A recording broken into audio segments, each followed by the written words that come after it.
person, Virendra Vishwa Sharma, has joined. Our Yes, Aparajita sir. Bhaupati has joined. And we are blessed by Professor K. Deka, former Vice Chancellor, Division University. He is also with us with many luminaries from different parts of the world today. Okay, so we are very happy. Gayatri, 1 minute. Sir, am I audible to everybody and is Yeah, my voice clear? yeah, Yeah, please. yeah, it's clear now. Here, Okay, yeah. okay. Thank you, thank you. At the control room, who is controlling, I think, Kamal Adhikari. Please ask him to be careful so that many mobiles they are not using from the same site. Okay, sir. Yeah.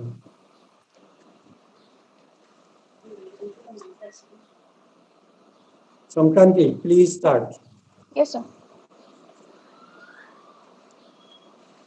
A very warm good morning to everybody, esteemed guests, seniors, friends, and juniors who have joined us today on this international webinar to celebrate the occasion of International Yoga Day organized by the Research Scholars Forum Department of Zoology, Guwahati University, in collaboration with the Zoological Society of Assam.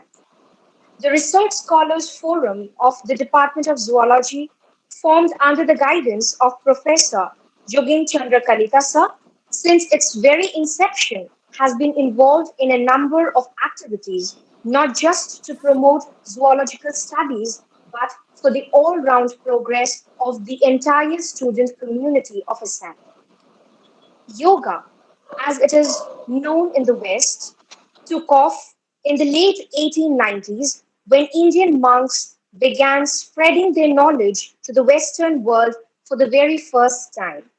The UN Assembly in 2014 overwhelmingly adopted a draft resolution declaring June 21st as International Yoga Day, which was supported by over 177 countries. The main theme of International Day of Yoga 2021 is Yoga for Wellness, that focuses on practicing yoga for physical and mental well being. Without any delay, we proceed on to our very first performance of a Ganesh Vandana by Miss Tribeni Bujar Borua, a fourth semester student of the Department of Zoology, Guwahati University. Sankranti, I request you to play the video. Yes, sure. Give me a minute.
एकदन्ताय वक्रतुण्डाय गौरीतनयाय धीमहि गजेशानाय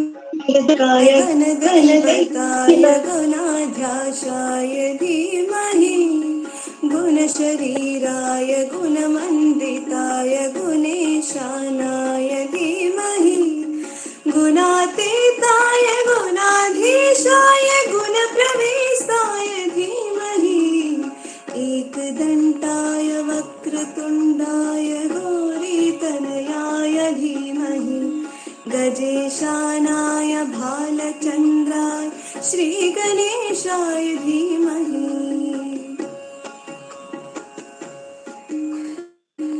गानचतुराय गानप्राणाय गानान्तरात्मने गानोत्सुकाय गानमर्ताय गानोत्सुकमनसे गुरुपूजिताय गुरुदैवताय गुरुकुलस्थायिने गुरुविक्रमाय गुह्यप्रवराय गुरुवे गुणगुरुवे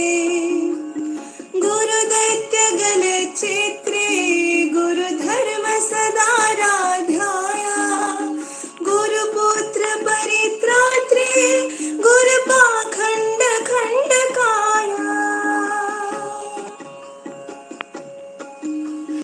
गीतसाराय गीततत्त्वाय गीतगोत्राय धीमहि गुर्हगुल्फाय गन्धमट्टाय गोजप्रदाय धीमहि गुणातीताय गुणाधीशाय गुणप्रवेशाय धीमहि एकदन्ताय वक्रतुण्डाय गौरीतनयाय धीमहि गजेशानाय भालचन्द्राय श्रीगणेशाय धीमहि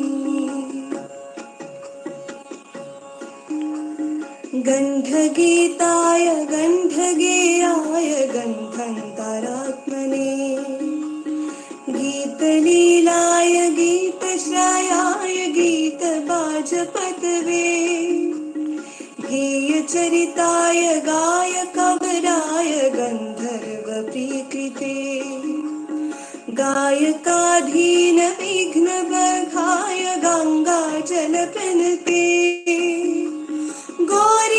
गौरीस्तनन्धयाय गौरीहृदयन्दयाय गौरभानुसुताय गौरी गणेश्वराय गौरीप्रणयाय गौरीप्रवणाय गौरभावाय धीमहि गोशहस्ताय गोवर्धनाय गोपगोपाय धीमहि गुणातीताय गुणाधीशाय गुणप्रवेशाय धीमहि एकदन्ताय वक्रतुण्डाय गौरीतनयाय धीमहि गजेशानाय भालचन्द्राय श्रीगणेशाय धीमहि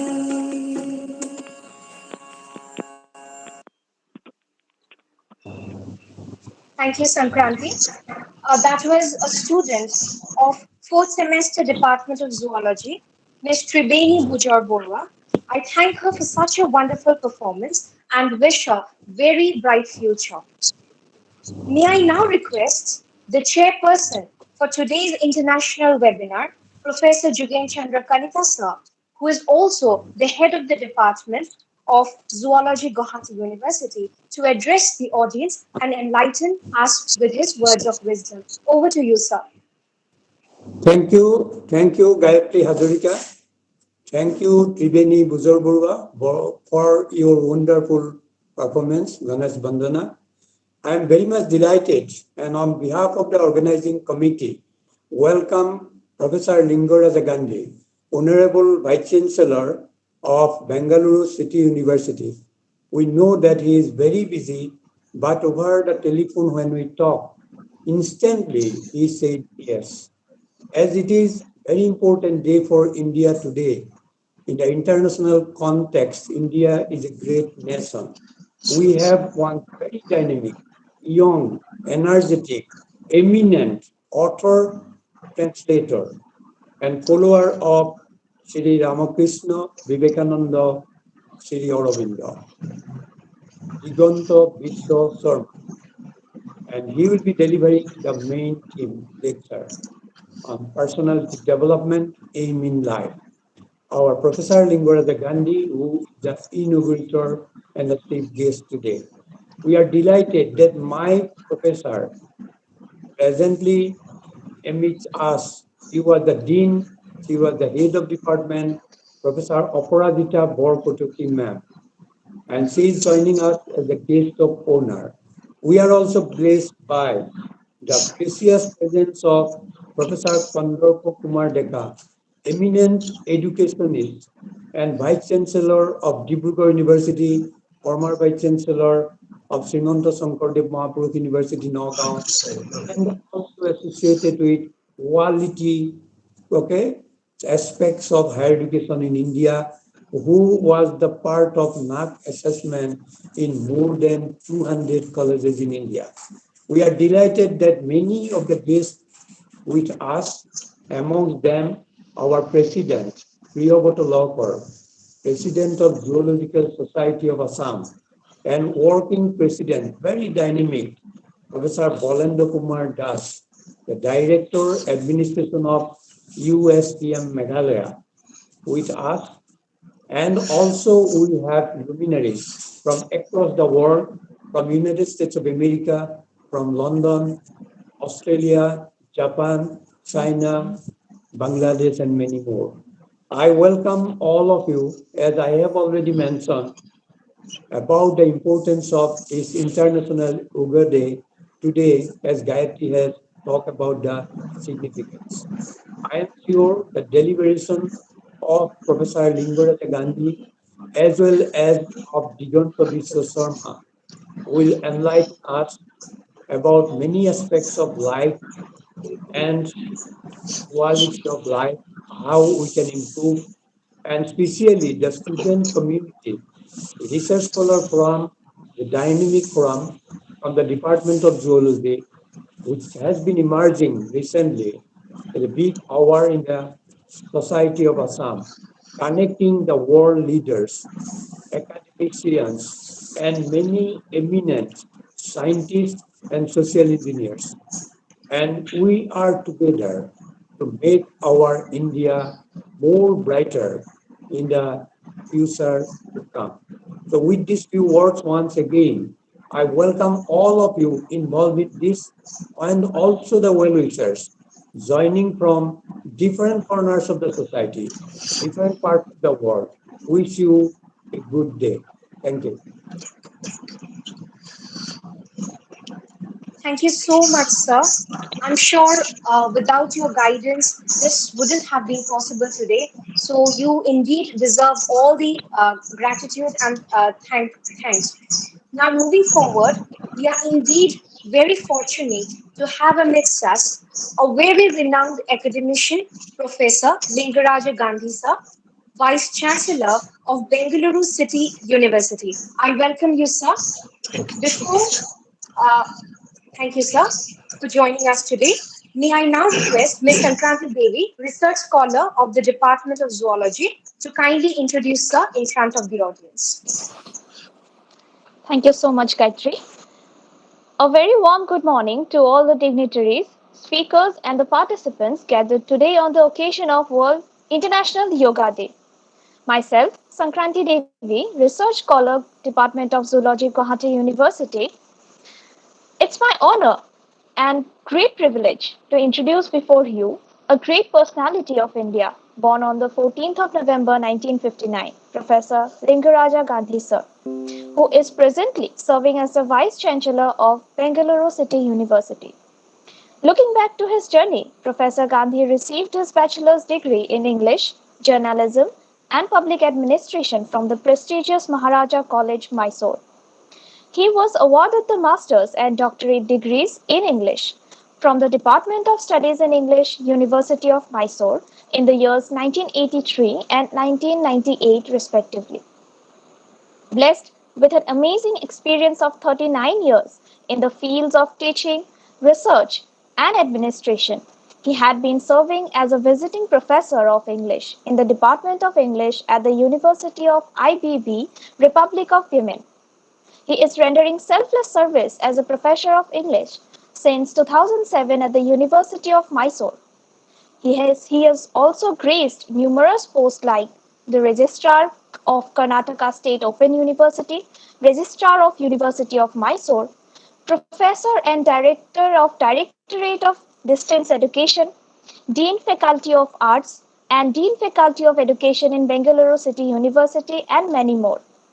He has also been the member of several academic councils of various universities. He has been bestowed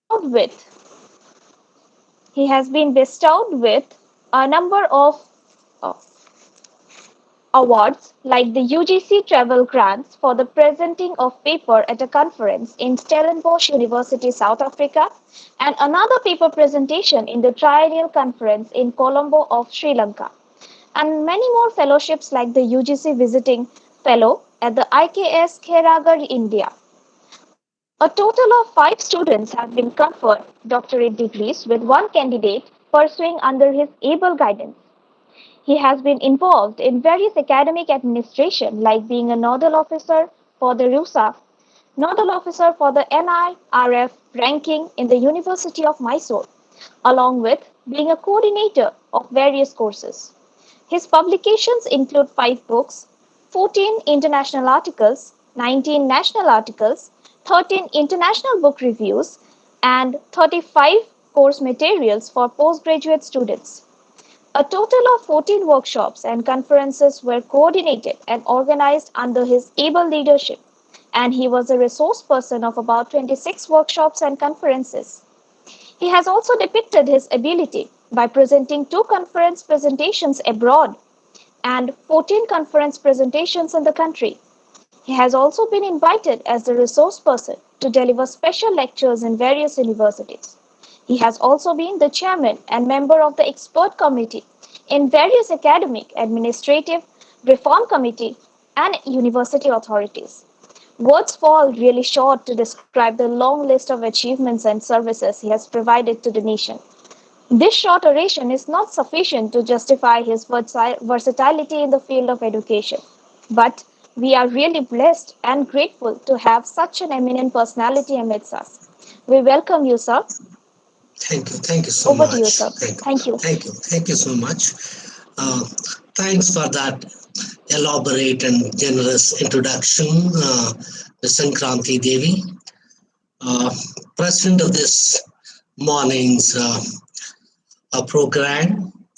I'm the chairperson of the Department of Zoology, and my good friend, Dr. Jogen, the guest of honor at this inaugural session, and following the inaugural session, the known writer, translator, Sri Diganta Biswa Sharma, and Professor Aparajita, former head of the Department of Zoology and Dean Science, Guwahati University, and the president of the ZSA, Zoological Society Association, I understand, Sri Priya Batra, my good old friend and a constant supporter and well-wisher all these years, Dr. Balendra Kumar Das, who is instrumental in introducing me to this part of India,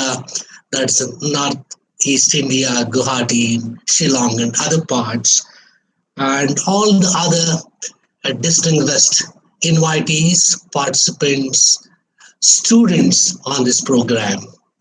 At the very outset, let me congratulate the organizers, the Research Scholars Forum of Zoology Department of Guwahati University, for organizing this international event in a very meaningful way. That is, by inviting a committed, a well-known author translator, Diganta Biswa Sharma, to speak on a topic, the goal of life and personality development in the context of the world celebrating 7th edition of the International Yoga Day 2021 with the theme, Be with Yoga, Be at Home. As we all know, we are still amidst the coronavirus pandemic. We are still combating this unprecedented virus which has caused the devastation, which has affected every aspect of life globally, be it health, education, economy, polity, culture, social, personal relationships. And this pandemic and the celebration of the International Yoga Day amidst pandemic calls for reflection on the ways, on the changing ways of life, locally, nationally, globally. This pandemic has made us to reflect, contemplate on the ways of life, our relationships between the countries, between the different communities, societies. One of the ways, very important ways in which this pandemic adversely affected the human life, the social life, the cultural life, distress, loneliness, separation, apart from the sufferings in terms of health, loss of life. So what is yoga? Yoga can offer to this new, unprecedented way of life. We are living and transacting business, education, health, societal business in troubled times. And what can yoga offer? And you know, yoga is an ancient India's practice, tradition. It's a bodily exercise, a mental exercise through which one can attain the spiritual experience. It is for mental health, bodily health. It is for the health of the society. And it is, to my mind, India's greatest gift to the world community. It's a great connect. It has been a great global connect. It is not just a revival of the ancient tradition of yoga. Yes, it is a spiritual exercise, a physical exercise, a mental exercise. And it's indeed a great therapy, a simple therapy, the cure for the present day malaise, especially the coronavirus pandemic, for the development of the immunity system, they say. It's a therapy. And where the world is suffering, society is suffering with emotional crisis, with separation, loneliness. This exercise of the mind, of the body, yoga, is a great solace, a comforter. and also a liberator. What yoga requires? What are the prerequisites of yoga? What are the uses of yoga? How we're all benefited by yoga. This is one thing that on this occasion we can reflect upon. As said in the beginning, the one person who popularized yoga in the West, the greatest of our monk, Swami Vivekananda, during his visit to Chicago, America in 1893, 94, 95, where along with him he carried India's yoga and preached to the world and made the world to listen to him, who strongly advocated yoga, sound mind in the sound body, had been his faith, which he advocated to the world. It is not just about the fitness of the body, it's about well-being. Yoga is about well-being of the individual, of the society, of the mankind. And this is India's long cherished tradition, practice tradition. Now the world is following this tradition, and especially during this pandemic times, the world remembers yoga, and especially this year, the second year we are in lockdowns, and we are celebrating the International Yoga Day. This is an apt theme today. Mr. Sharma has chosen to speak on aim in life.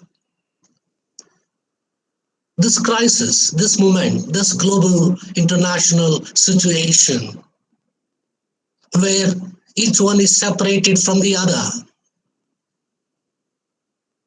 Isolation, separation. Communities are being separated. Individuals are being separated. And we are cut out from education, formal education system as well. At the same time, we are connected through this very important, powerful medium, ICT. And for the youngsters to transact learning business, research business, publication, for the academic community to engage in teaching, learning activities. ICT has come as a big help, and the world is connected intimately, very closely through this technology, the medium of technology. And they are cut out at the same time connected, thanks to technology. And it is a way to move forward. And it is also a time for us to reflect, rethink, revisit our systems, be it education, health, societal system, political system, culture. And the theme is aptly chosen, the aim of life. And this is especially relevant to the young people, the new generation, who needs to know more and more about our past, about our culture, about our tradition, about our heritage. What's the aim of life? And what's an aim? What's a dream? How to develop personality? And how education can be of help to achieve an aim. These are the things that we should reflect on. Let me at this juncture invoke Swami Vivekananda. Talking about education, he defined long years ago and still relevant. relevant for all times, perhaps. He said, we want that education by which character is formed, strength of mind increased, intellect expanded. Note this expression. We want that education by which character is formed, character formation. Strength of mind increased and intellect expanded. We want that education by which one can stand on one's own feet. Education that liberates, that makes you self-reliant, that empowers you, that extends your understanding, intellectual understanding. Character formation, very, very important. Character building, very important. And NEP 2020 refocuses on these aspects. Education with character, education with capacity, education that enables you, provides you skills. More than that, education that imbibes in you the values. If the values disappear, everything disappears. And this is an address to the young people. Education should impart training, knowledge, but education specifically, pertinently should impart values. The values disappear, everything else disappears. With this, what's the aim of life? What is the aim of your education? To get you employment, to make you do certain things. But more importantly, to make you human, to make you respond to other human being. Therefore, education with humanity, education without values. So this is also a time of renewal of our humanities, art, culture, education. It is not just technical skill building education. So when you're talking about aim in life, what you want to become, what you are want to become, being and becoming. So for the young people, this is a time for you to define your aim. What's an aim and what's a dream? There's one fundamental difference between an aim and a dream. If you want to have a dream, a good dream, what it requires effortless sleep. If you want to achieve an aim, it requires sleepless effort. And there's no easy way to success. And there's no substitute for hard work. Hard work is very, very important. So therefore, and while you're all keen to listen to the writer Sharma ji, will throw more light on the subject, being a writer who's more sensitive to life and dreams of life. Let me, before I close, recall one of the very understanding, beautiful statements of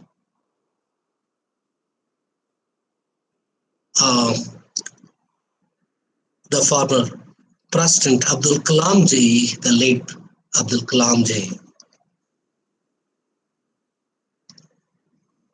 who, talking about dream, and is Igniting Minds, a book that all young people should read.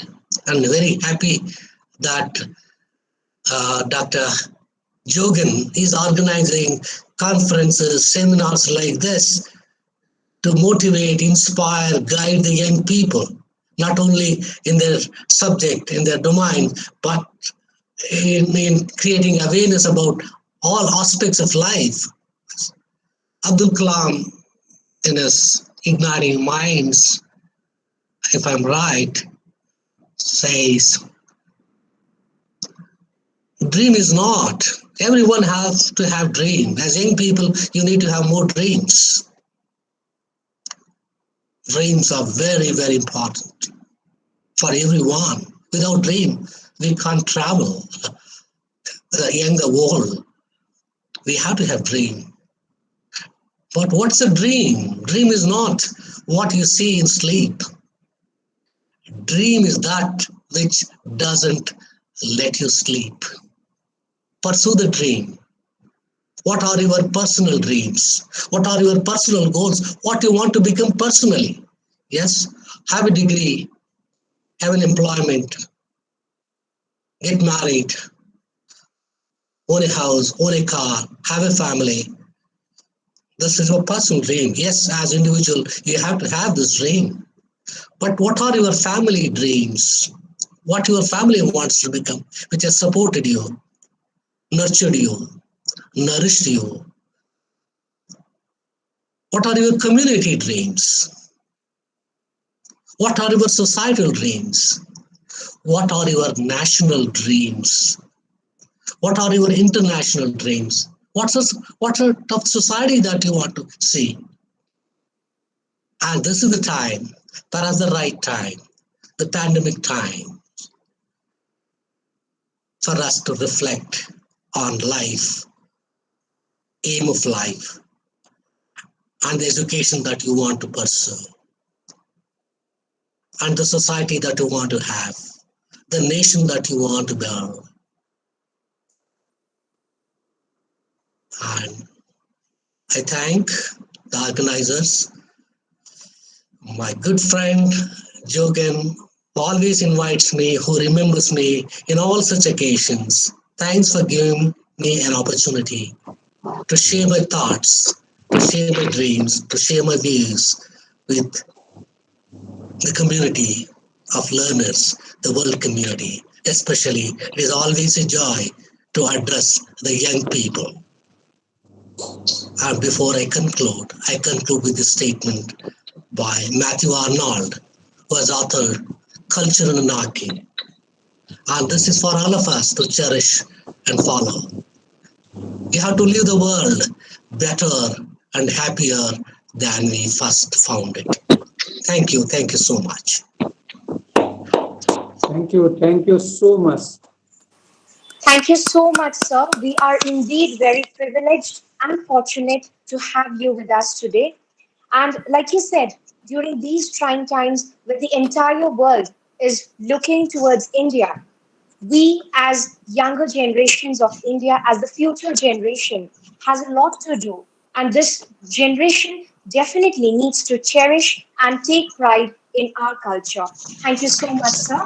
With this note, we would like to move forward. Thank you so much, sir. Thanks so much. Now, moving forward to the main attraction of today's international webinar, our guest speaker.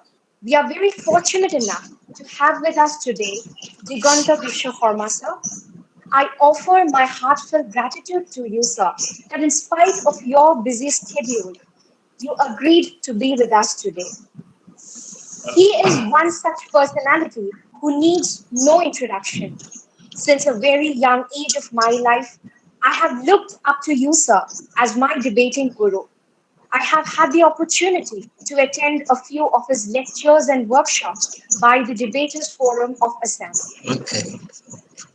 Diganta Vishwakarma, sir, son of poet, lyricist, translator, late Kailash Nath Sarma, is a devotee of Sri Ramakrishna, Swami Vivekananda, and Sri Aurobindo. Sir passed his HSLC examination, securing first division from Kamrup Academy Higher Secondary School, Guwahati, in 1984. Later on, he passed HS examination with first division, winning the State Merit Scholarship, while he secured the first class 6th position in BCom in 1986 and 1989, respectively, from Guwahati Commerce College.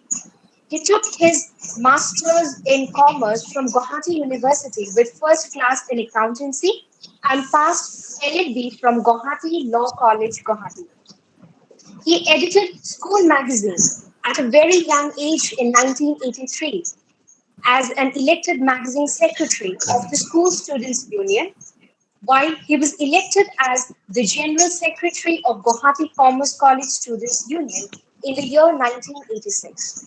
Sir has been a successful debater and is one of the very few debaters of Assam who have so far won prizes in both East Zone as well as National University Youth Festival organized by the Association of Indian Universities in the year 1986. He joined government service as district transport officer after having passed the combined competitive examination conducted by the Assam Public Service Commission, but resigned subsequently on 12th January 2012 to pursue a very different life in the light of thoughts of Sri Aurobindo, Sri Ramakrishna, and Swami Vivekananda. Recently, he has published and translated The Foundations of Indian Culture, The Ideal of Karma Yogi, The Renaissance in India, Hera Kahini, Guitar Bhumika, originally authored by Sri Aurobindo. At present, his areas of studies include spirituality, yoga, Indian culture, nationalism, Indian pedagogy, etc. I welcome you, sir, and I request you to kindly enlighten us and enrich us with your words of wisdom. Thank you, sir. Over to you, sir. Namaskar. Namaskar, and my thanks and gratitude to you for all the nice introduction. The Honorable Chief Guest, Professor Lingara Gandhi, Vice Chancellor, Bengaluru City University.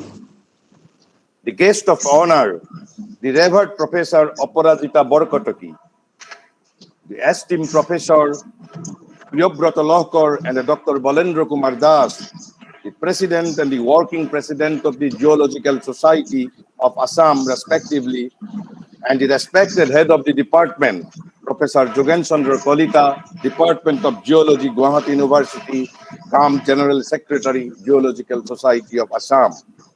My dear research scholars and the students of the Department of Geology, Guwahati University, including the joint coordinators of this webinar, and our learned audience present here, including Revered Professor Dr. Kondorpa Kumar Deka, former Vice Chancellor, Dibrugarh University, and those who have joined through YouTube live streaming. It is indeed a great privilege for me to be invited by a purely academic forums like Research Scholar Forum, Department of Geology, Guwahati University, and the Geological Society of Assam as a resource person on a subject as vast as aim in life and personality development, despite the fact that I am neither a professor nor an established and accomplished academician like many of you present in this august assembly of cultured souls. Neither am I an original thinker, nor do I possess any scholarship. Yet, I have accepted the invitation extended to me by the Geological Society of Assam and the Research Scholar Foundation of the Department of Geology, Guwahati University, with all humility and with a deep sense of gratitude to all of you. I feel really honored and humbled. I am perfectly aware of my limitations and shortcomings. My shraddha and a sense of offering anything and everything at the lotus feet of the Divine Mother is my sole source of strength and audacity, and rest entirely belong to and depend on her. At this point, let me quote Sri Aurobindo. Sri Aurobindo unequivocally declared a century ago,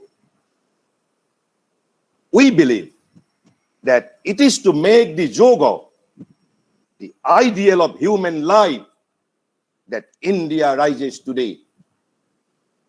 By the yoga, she will get the strength to realize her freedom, unity, and greatness.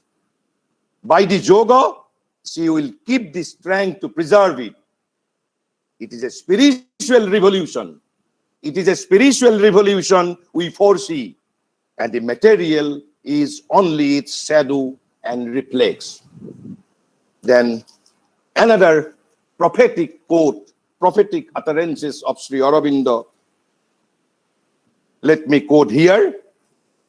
He said century ago in his magnum opus on Indian culture, The Foundations of Indian Culture. Let me quote. He said, the fundamental ideas of Indian religion look perilously near to a conquest by which they will become the prominent thought and sentiment of a new and universal religious mentality and spiritual seeking. Who can say that the psychophysiology of Indian yoga, who can say that the psychophysiology of Indian yoga may not be justified if certain lines of groping and guessing, within inverted comma, if certain lines of groping and guessings in the West are pushed a little further, and even perhaps the Indian cosmological idea that there are other planes of being, than this easily sensible kingdom of matter may be rehabilitated in a not very distant future. And we have, in the year 2015, International Day of Yoga. Then let us then initiate and begin with an introductory perception of what is indeed precisely meant by the term yoga. In the chapter number 6, verse 46 of Srimad Bhagavad Gita, Sri Krishna advises Arjuna and says, Tasma yogi bhavarjuna. Oh Arjun, become a yogi. For greater than the doers of ascetics, greater even than the man of knowledge, and greater than the man of works is the yogi. But what then is yoga? In view of the position being taken by the Gita vis-a-vis yoga, evidently it cannot either be a mere therapeutic science or a discipline that has been systematized and practiced for improving and keeping health. Rather, on the contrary, it must be held as something that is at the core of life and its very meaning and significance. Here,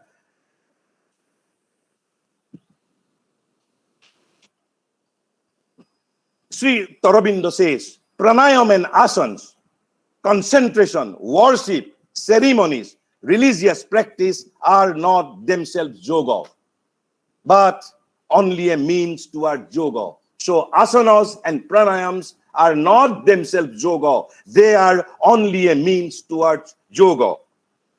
Such being the view of Srimad Bhagavad Gita, it could safely be concluded that yoga was regarded in India as the very heart of spirituality, a royal way, the most rapidly effective and revolutionary means of spiritual realization, transformation, and transcendence.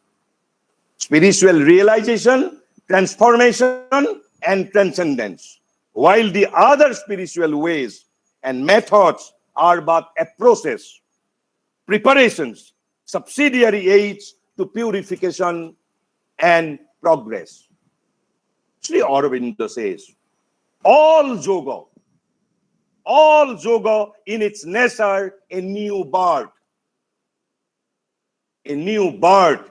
All yoga in its nature, a new birth. It is a birth out of the ordinary, the mentalized material life of man into a higher spiritual consciousness and a greater and diviner being. So, it is a new birth. Yoga is a new birth. All yoga is in its nature a new birth. It is a birth out of the ordinary, the mentalized material life of man into a higher spiritual consciousness and a greater and diviner being. Unquote. The change of consciousness. The change of consciousness from the present state to a fundamentally and radically different and a new one must then be the whole meaning of the process of yoga. Let me repeat, the change of consciousness from the present state to a fundamentally and radically different, because the spiritual consciousness is radically and fundamentally different from the mentalized material consciousness of the present human being. So, the change of consciousness from the present state to a fundamentally and radically different and a new one must then be the whole meaning of the process of yoga. Mahayogi says, therefore, a change of consciousness is the whole meaning of the process of yoga. A change of consciousness from the ordinary, the mentalized material consciousness to a higher spiritual and diviner and greater consciousness. So, a change of consciousness is the whole meaning of the process of yoga. This being the meaning and purpose of the process of yoga, the yogic process must encompass and embrace the whole of our life and being, and put its all efforts towards self-perfection.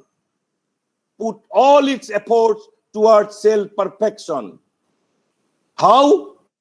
By the expression of the secret potentialities. Latent in the being.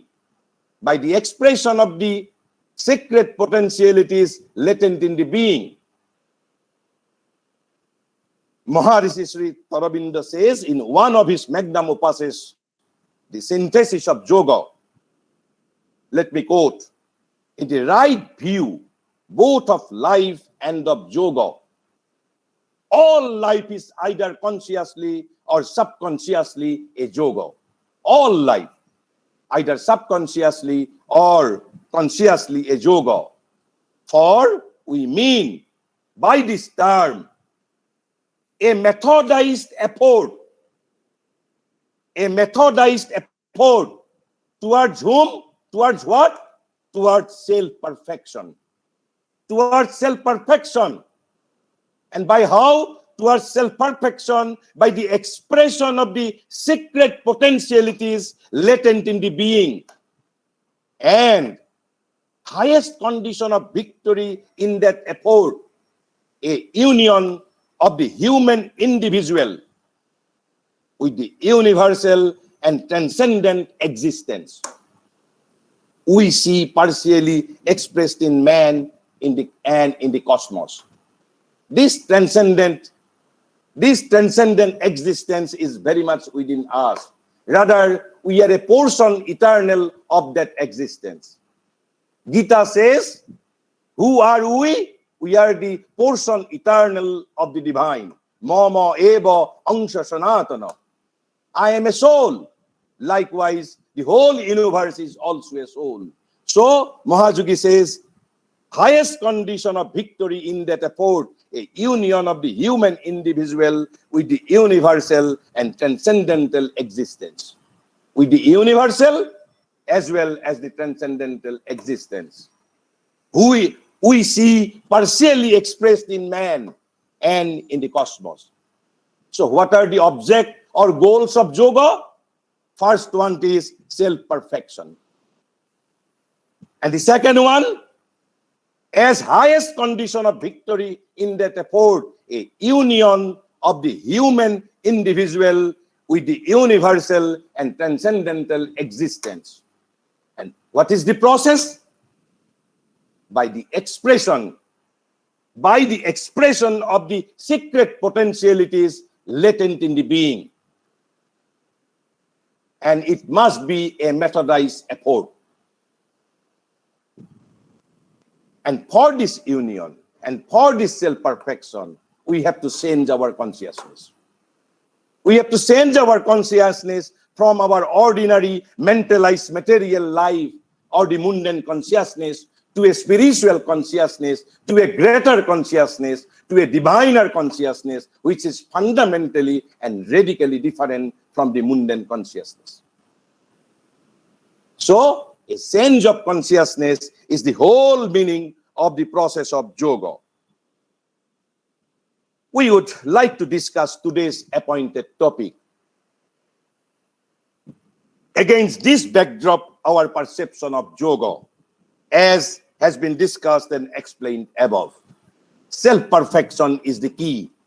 Self-perfection is the goal of humanity. And highest condition of victory in that effort, a union of the universal and transcendental existence. And the third objective of yoga is a new birth. New birth from what to what? It is a birth out of the ordinary, the mentalized material life of man into a higher spiritual consciousness and a greater and diviner being. And the key is the self-perfection. Self-perfection is the key. And the way expression of the secret potentialities latent in the being. This is the way. Of course, this process has to be a methodized one. So, our topic for today is aim in life and personality development. Here, let me utter a revealing statement of Sri Aurobindo, expressed almost more than a century ago on the future and the youth. On the future and the youth. He says, the future belongs to the young. He says, the future belongs to the young. It is a young and new world which is now under process of development, and it is the young who must create it. But it is also a world of truth. Courage, justice, lofty aspiration, and straightforward fulfillment which we seek to create. For the coward, for the self-seeker, for the talker, who goes forward at the beginning and afterward leaves his fellows in the lurch, there is no place in the future of this movement. A brave, frank, clean-hearted, courageous, and aspiring youth is the only foundation on which the future nation can be built. But who then is youth? So it is Mahayogi says, the future world belongs to the young. But who then is young? First needs to be conceived and defined. Who is young? The mother, the spiritual collaborator of Sri Aurobindo, whom we adore as the incarnation of the Supreme Divine Mother. The mother says, progress is youth. Progress is youth. At 100 years of age, one can be young. What a revealing statement. At 100 years of age, one can be young. For progress is youth. The definition of youth is progress is youth. And what is the secret of eternal youth? Beauty parlor cannot sustain us, or cannot, through beauty parlor, we cannot remain youth. So what is the secret of eternal youth? First, the best way of not becoming old. The best way of not becoming old is to make progress the goal of life. This is the secret of eternal youth. First secret, becoming old, is to make progress the goal of life. To make progress the goal of life. Number second, constant rebirth into a new life. As I have already discussed, yoga is new birth. So the secret of eternal youth, second secret of eternal youth is to know how to be reborn.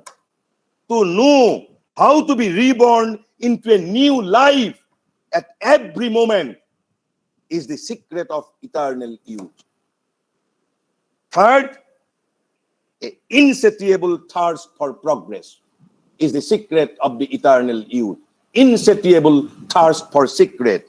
For a happy and effective life, the essentials are sincerity, humility, perseverance, and an insatiable thirst for progress. Insatiable thirst for progress. So, what is the secrets of eternal youth? Progress is youth. And what is the, at 100 of age, one can be young. And what is the secret of eternal youth? First one is progress as the goal of life. Number second, constant rebirth into a new life. And the third one is insatiable thirst for progress. Then faith in and conviction of a limitless possibility. Possibility of what?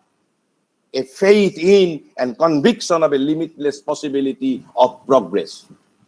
Because above all, one must be convinced of a limitless possibility of progress. There is an infinite possibility of progress. One must have faith in his heart that possibility has progress has no limit. Then, mother made another revealing statement. Because I have known old people of 20. Is it not bizarre? Old people of 20 and a young of 70. Mother says, I have known old people of 20 and young of 70.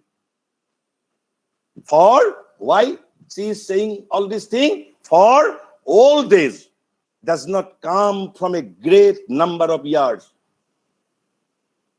For old age does not come from a great number of years, but from the incapacity. But from the incapacity or the refusal. But from the incapacity or the refusal to continue to grow and progress. When one is refusing to grow and progress, then he will become old. So, for old age does not come from a great number of years, but from the incapacity or the refusal to continue to grow and progress, says the mother. When does one become old then? As soon as you feel you have done what you had to do. Number one condition. As soon as you feel you have done everything what you had to do. Number second, as soon as you think you know what you ought to know. As soon as you want to sit and enjoy the result of your effort. As soon as you want to sit and enjoy the results of your effort with the feeling you have worked enough in life, then at once you become old and begin to decline. So you must have a faith, on the limitless possibility of progress.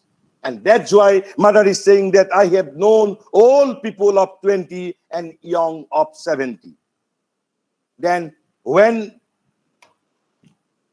is one young? Then when, on the contrary, you are convinced that what you know is nothing what you know is nothing compared to all which remains to be known, then you are young.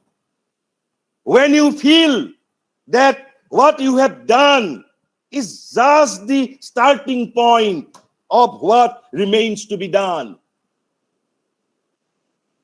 when you see the future like an attractive sun, when you see the future like an attractive sun shining with the innumerable possibilities yet to be achieved, then you are young. However, many are the years you have passed upon earth, young and rich with all the realization of tomorrow. So it does not depend on the years of your life on earth. So what is important?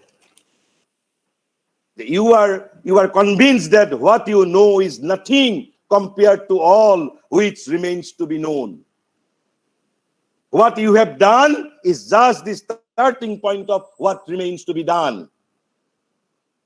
When you see the future like an attractive sun shining with the innumerable possibilities yet to be achieved, then you are young. Then youth vis-a-vis number of years lived. Therefore, youth does not depend on the small number of years one has lived, but on the capacity to grow and progress. But what then is the meaning of growth and progress? What then is the meaning of growth and progress? So growth or growing, to grow is to increase one's potentialities. To grow is to increase one's potentialities, one's capacities. And what is progress? To progress is to make constantly more perfect the capacities that one already possesses. So,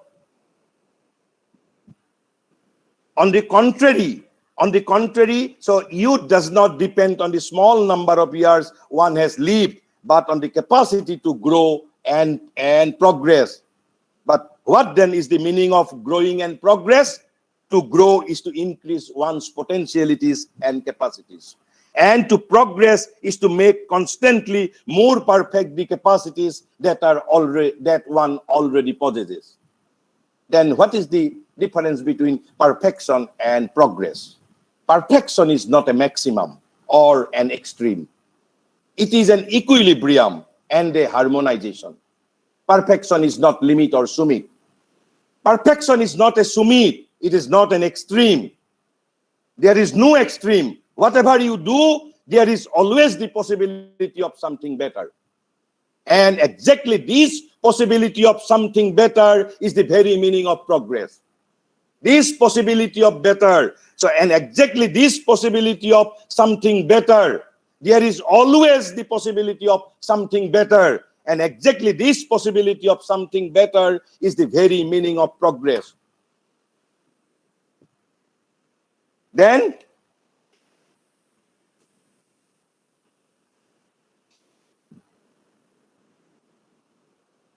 what is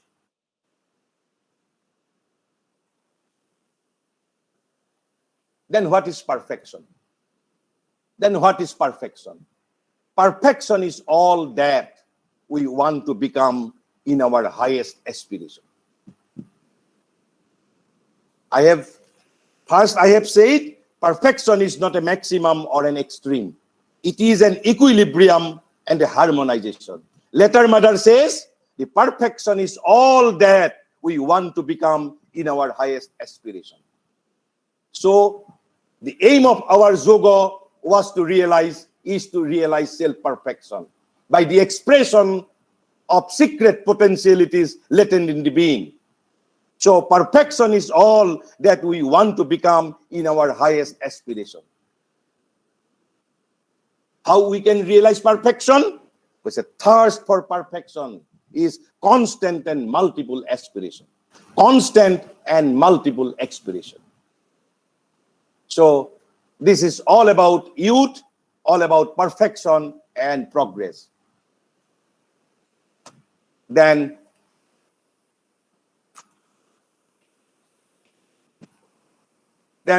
about aim in life. We all must have an aim in life. Why? Mother says we must have, therefore, at least an aim in life. Why? Because an aimless life is always a miserable life. Because an aimless life is a miserable life. The quality of life depends on the quality of our aim. The quality of life depends on the quality of our aim. So what should be the nature of our aim? An aim must be high, wide, disinterested, and generous. So first thing is, we must have aim in life. Why? Because an aimless life is always a miserable life. And the quality of our life depends on the quality of the aim. As it depends on the quality of the aim, we must have, aim must be high, wide, generous, and disinterested. Then our life will be precious to ourselves and to others. But Mother puts a condition here. And what is the condition? Against the perfectibility, perfection. So perfection is the secret.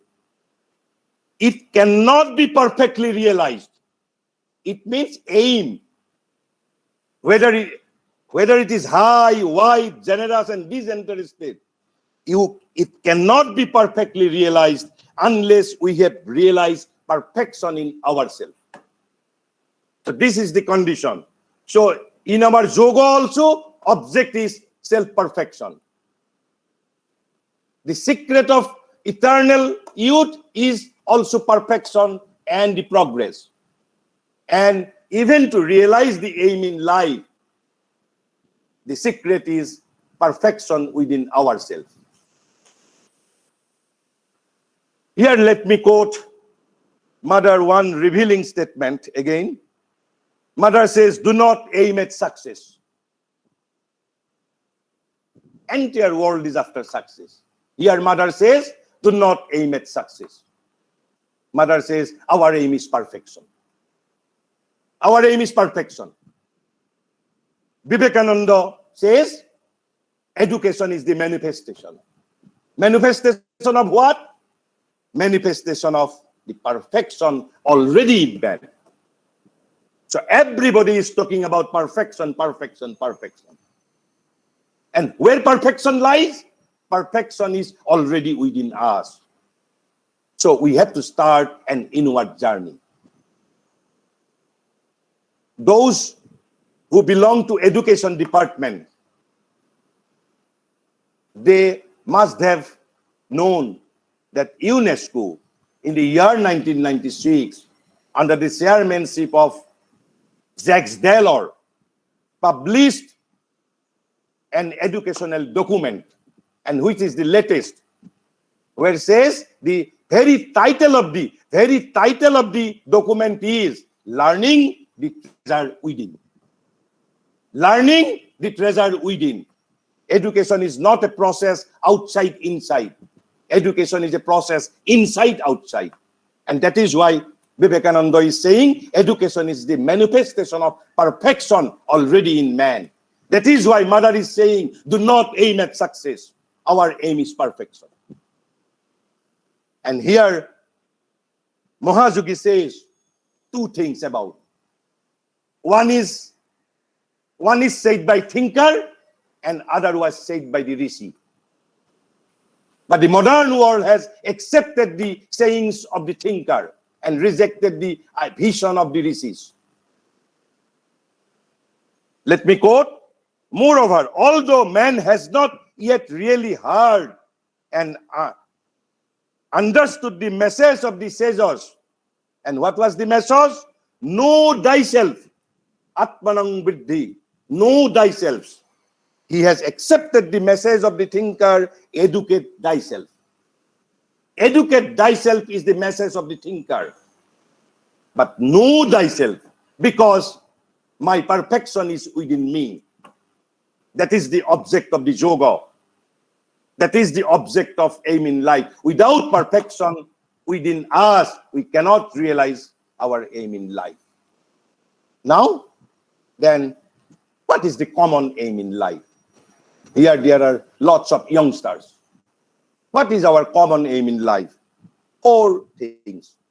First one is career. It is justified. And the second one, after career, we need enough money. For why? We do not know. But first, we want a career.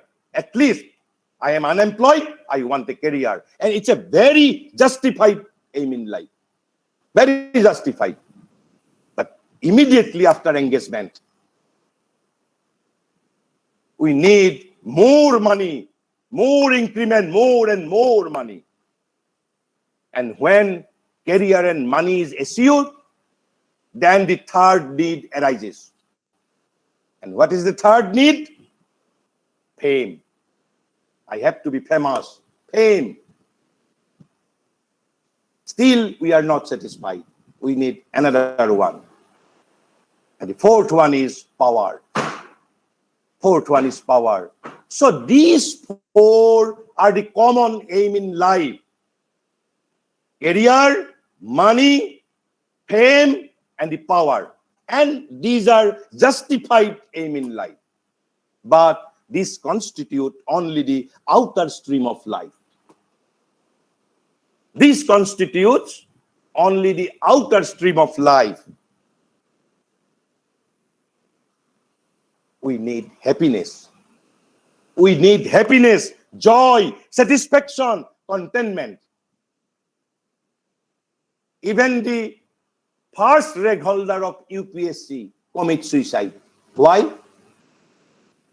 Top executives of the multinational corporations commit suicide.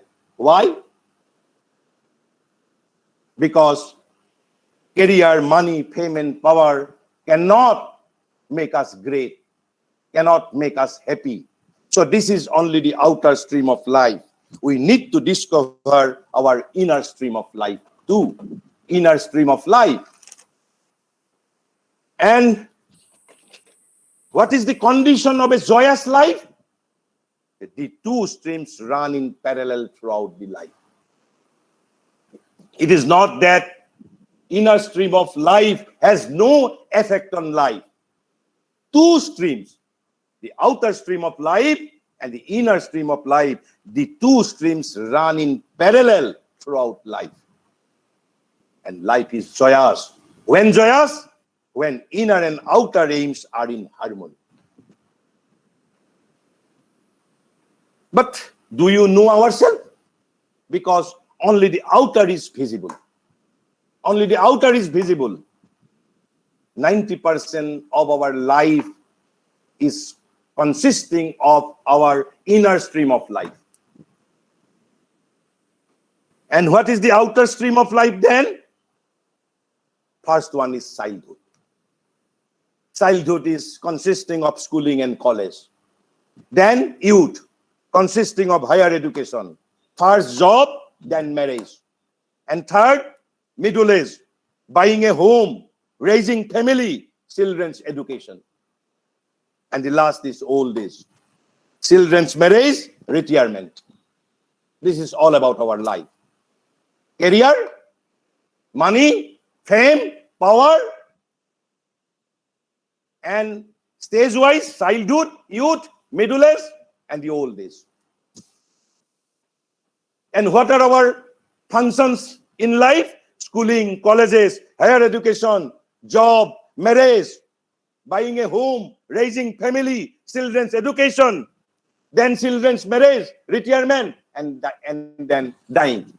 And that's why Mahayogi said long ago that we have not accomplished life, for as yet we have only accomplished birth, growth, and dying. we have not achieved life.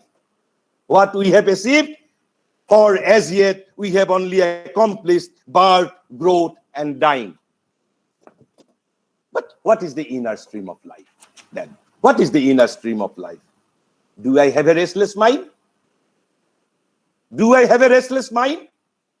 Am I someone who justifies only my action? Do I control my emotions, or do my emotions control me? Am I someone who become angry more often than I should? Though anger is not the solution of any problem, even then, am I someone who becomes angry more often than I should? Am I sensitive to beauty and harmony in nature? What is my temperament? Do I overreact at times? What qualities would make me a better person? I have to ask myself. What is my plan to lead a happy life? I must have a plan. What is my plan to lead a happy life? In short, is your mind in your control? Are your emotions in your control? What are those emotions? Happiness, excitement, enjoyment, freedom, restlessness, anger, fear, greed, jealousy. Are all these emotions in your control, or they are controlling yourself? They are controlling you. Then why we need inner balance and harmony? How it will benefit us? There are 5 distinct benefits of inner balance and harmony. What are those? Number 1 is happy life. If there is inner balance and harmony, first benefit is happy life. Second benefit, even better focus on education and career. Second benefit. And what is the third benefit of inner balance and harmony? Better relationship with everyone. Better relationship with everyone. Nowadays, there's a crisis of relationship. And the fourth one is good friendship. And fifth benefit is decrease in argument and disagreement. There will be consensus everywhere. And outer achievements and inner development are linked. Outer achievements and inner development are interlinked. If you are not inwardly developed, then you cannot be successful in your external life. So what are the qualities for a successful life? I shall be just mentioning 6 qualities of great life. Each of them needs sessions after sessions. I shall be only pondering over certain aspects of these qualities only. And what are those qualities? First one is courage. 6 qualities for a great life. The foundation of a great life. 6 qualities for foundations of great life. For to build our personality of a great life. First one is courage. Second one is generosity. Third one is gratitude. Fourth one is sincerity. Fifth one is perseverance. And the fifth one is progress. You can remember these 6 qualities with 2 very popular words, Supreme Court and paying guest. From Supreme Court, S is sincerity. Court is from C, courage. Paying guest, from P, perseverance and progress. And from guest, gratitude and generosity.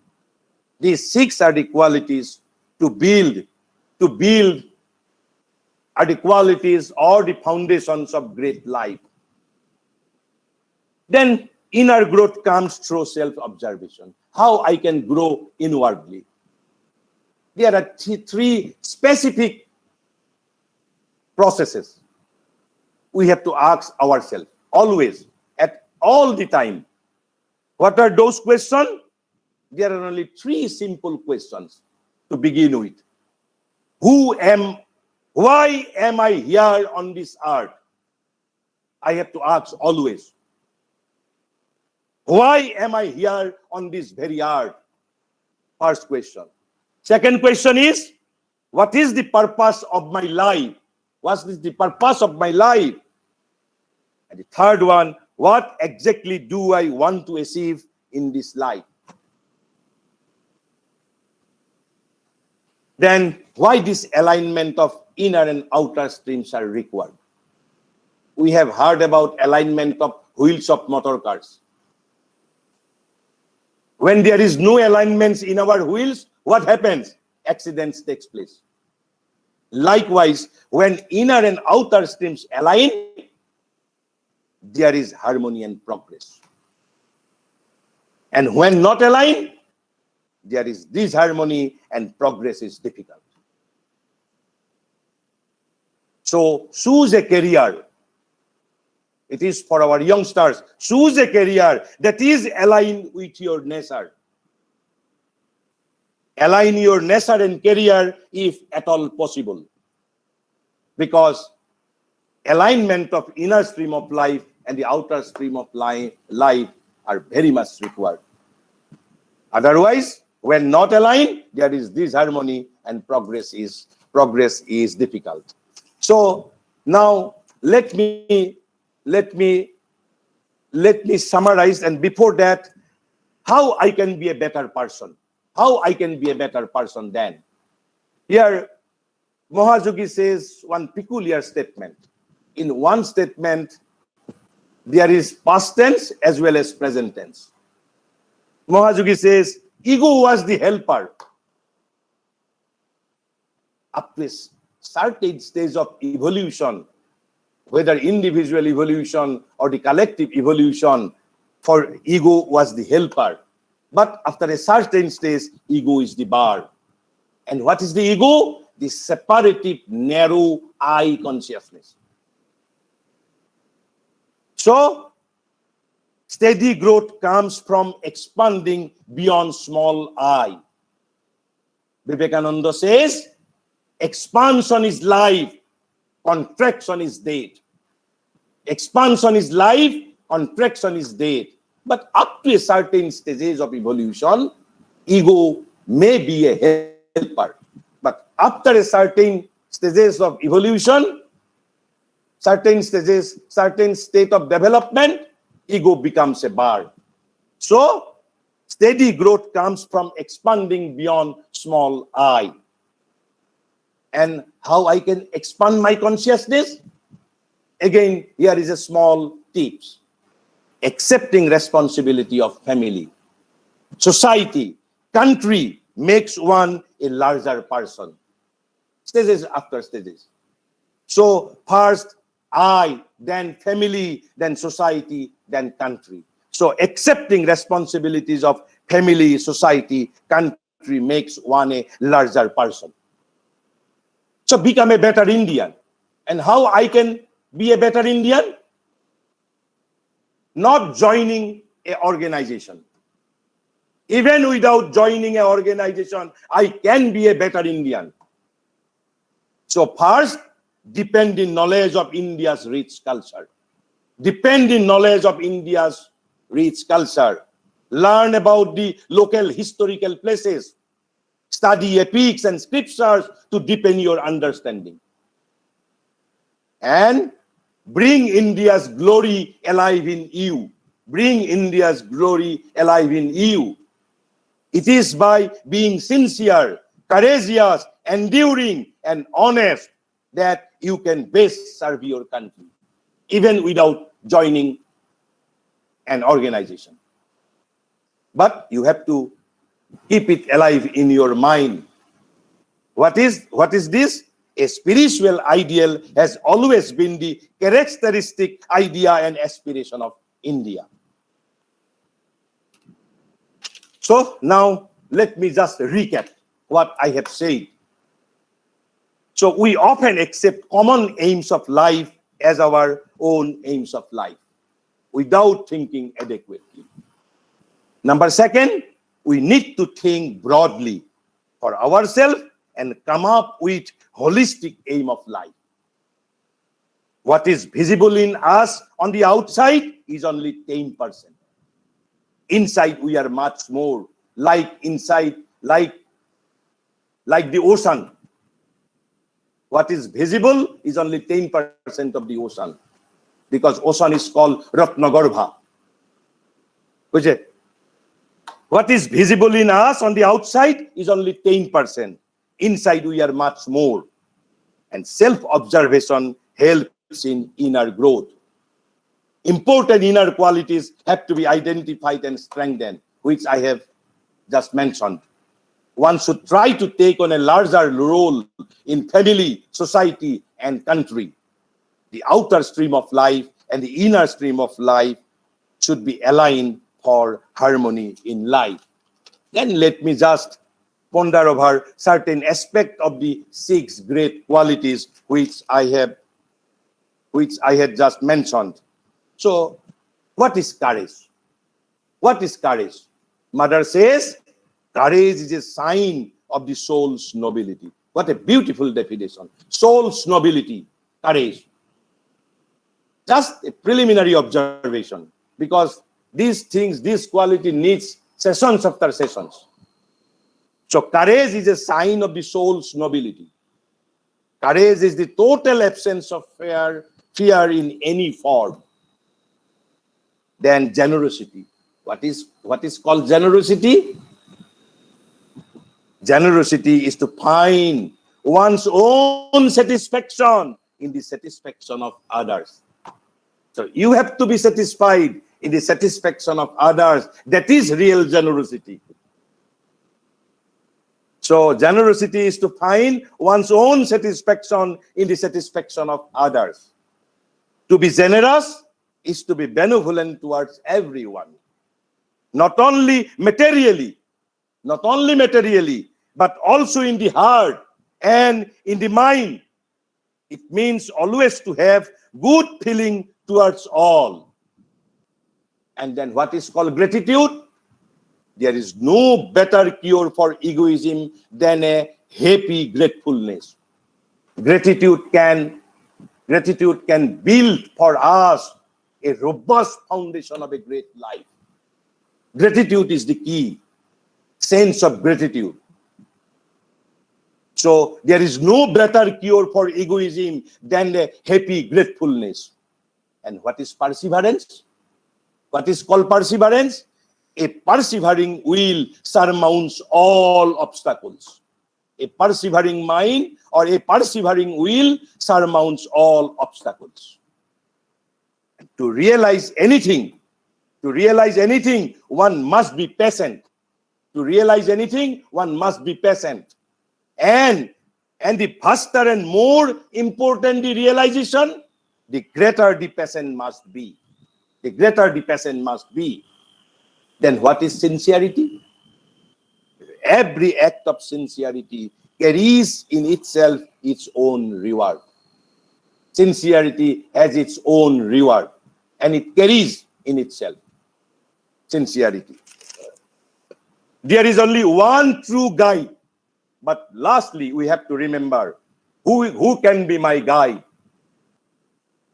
But there is only one true guide, that is the inner guide, who does not pass through the mental consciousness. And last one is progress. What is the meaning of progress? Again, though I have already discussed from a different perspective. Now, Mother says, let us keep flaming.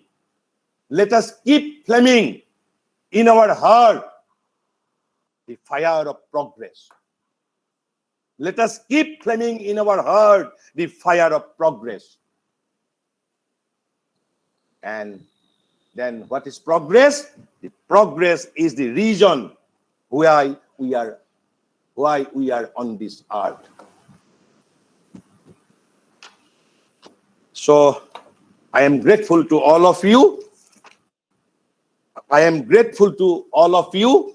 And I want to conclude here, but let me allow to quote one more quote from mother and then conclude.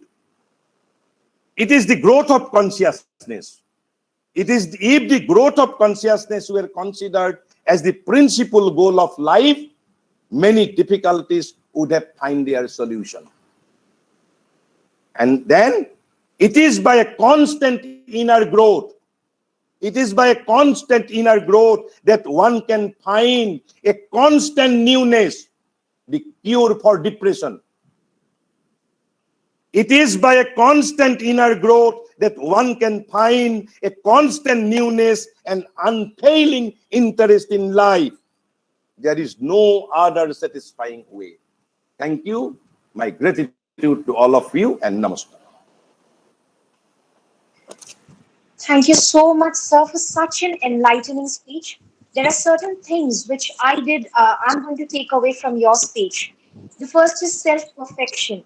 Second is union of human with universal and transcendental existence. Yes. New birth out of ordinary materialized life of man to a superior spiritual being.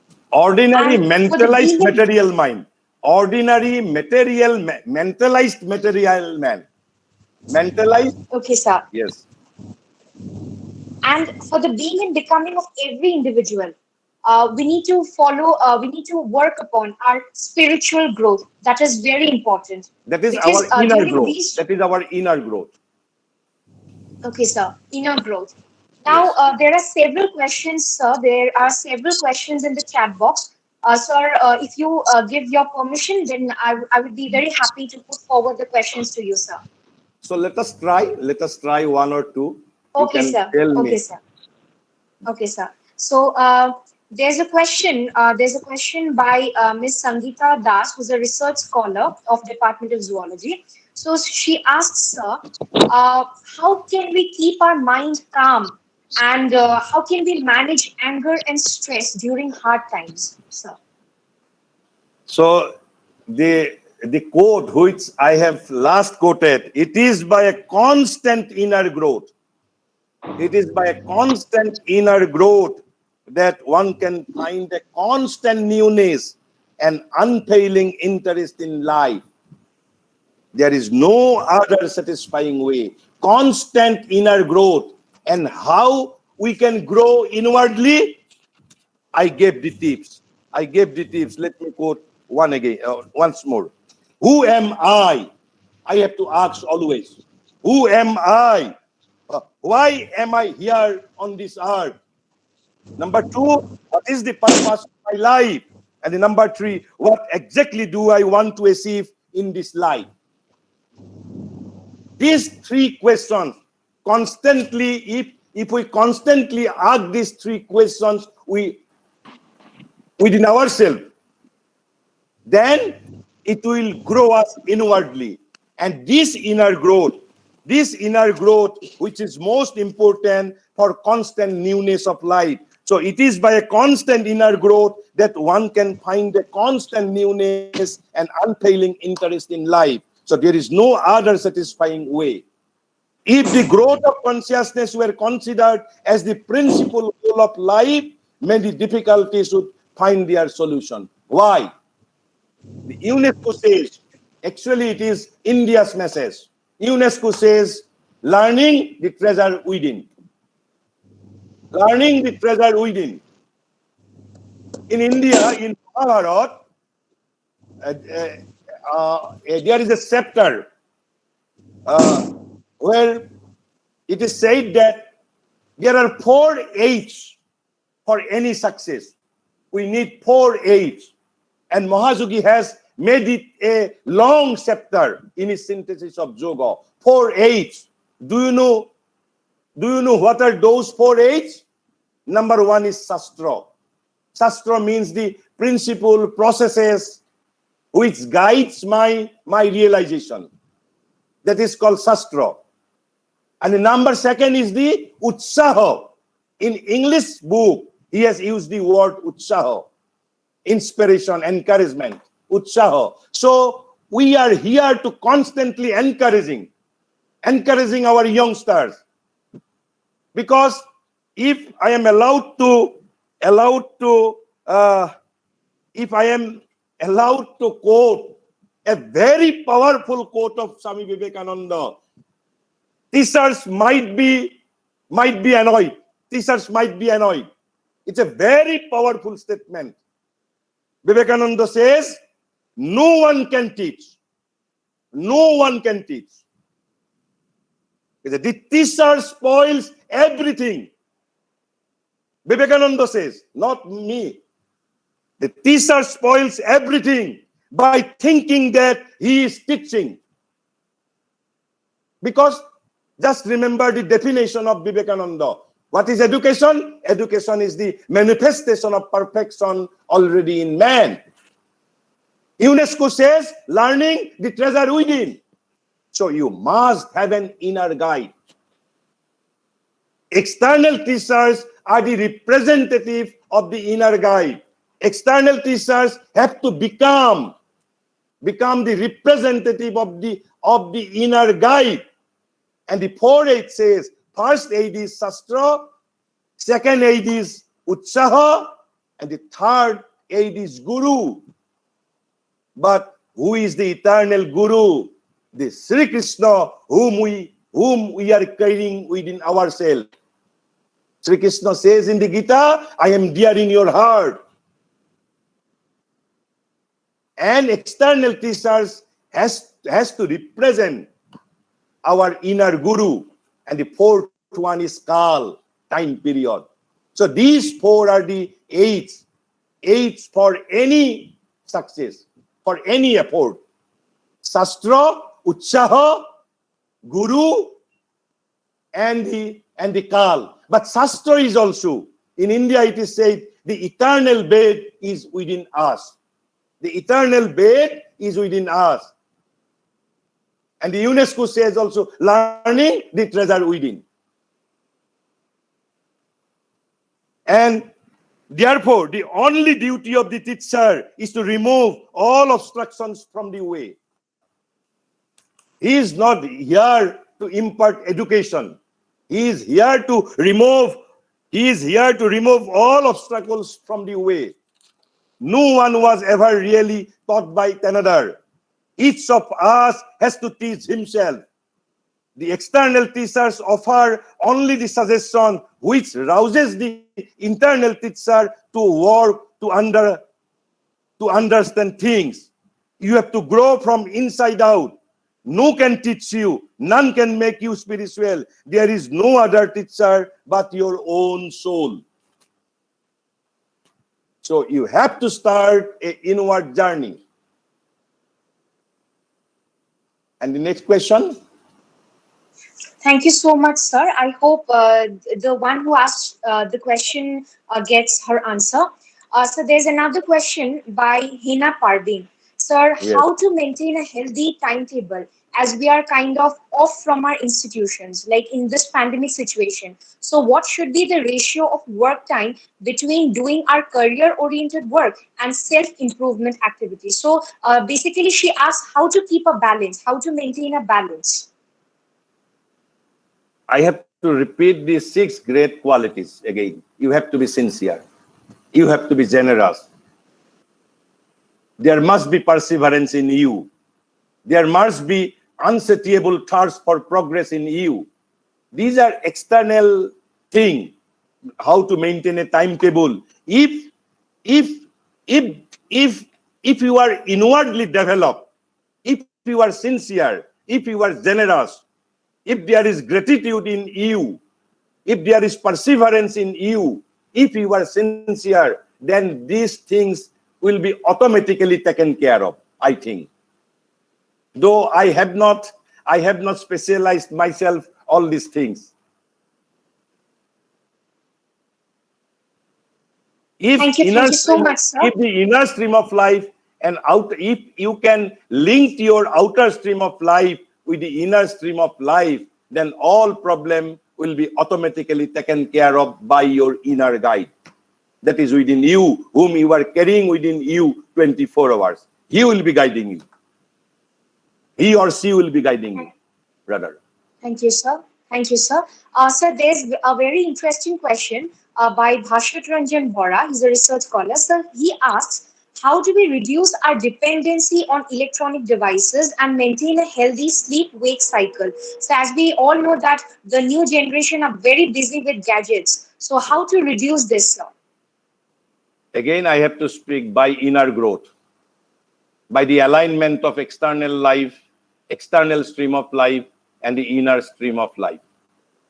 If you are inwardly strong, then balance will automatically take place.